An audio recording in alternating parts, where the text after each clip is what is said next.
জন্মগত হৃদরোগ প্রতিরোধের উপায়সমূহ সম্পর্কে আমাদেরকে কিছু ধারণা থাকা প্রয়োজন।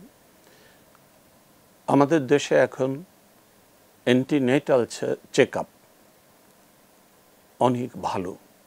প্রায় প্রত্যেক বাড়িতেই ফ্যামিলি ওয়েলফেয়ার অ্যাসিস্ট্যান্টরা যাচ্ছেন, সেখানে গিয়ে মাকে, গর্ভবতী মাকে পরামর্শ দিচ্ছেন কিভাবে জীবন ধারণ করতে হবে, জীবন যাপন করতে হবে, সংসারের কাজ, বাইরের কাজ এগুলোকে সামাল দিতে হবে।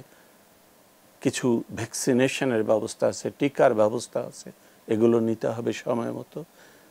আমাদের সরকার আয়রন সাপ্লিমেন্ট করছেন, ভিটামিন সাপ্লিমেন্ট করছেন, বিশেষ করে ফলিক অ্যাসিড সাপ্লিমেন্ট করছে বিনা খরচে। এটির ব্যবহার করবেন।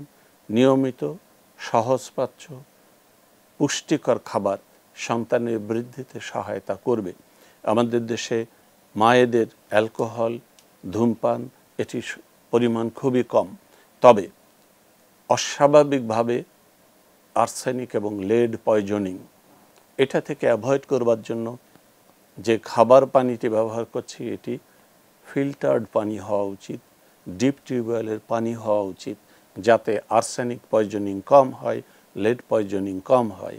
আর্সেনিক এবং লেড মাতৃগর্ভের সন্তানের জন্মগত হৃদরোগের একটি কারণ হয়ে দাঁড়াতে পারে এবং জটিল হৃদরোগ হতে পারে। আর কথা বলা হয়েছে যতটা সম্ভব সময় মতো সন্তান নেওয়া। মায়ের বয়স 30-এর উপরে হলে ডাউন সিনড্রোম, এবিক্যানাল ডিফেক্ট, ট্রাঙ্কাস আর্টারিওসাস এমন অনেক জটিল অসুখ হয়ে যেতে পারে। এর থেকে মুক্তি পাবার জন্য সময় মতো নিজেদেরকে প্রস্তুতি নিতে হবে।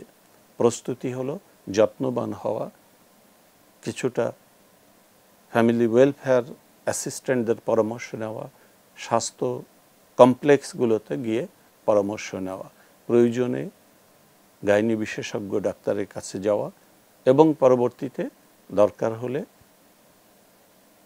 কার্ডিওলজিস্ট, পেডিয়াট্রিক কার্ডিওলজিস্ট এর পরামর্শ নেবেন।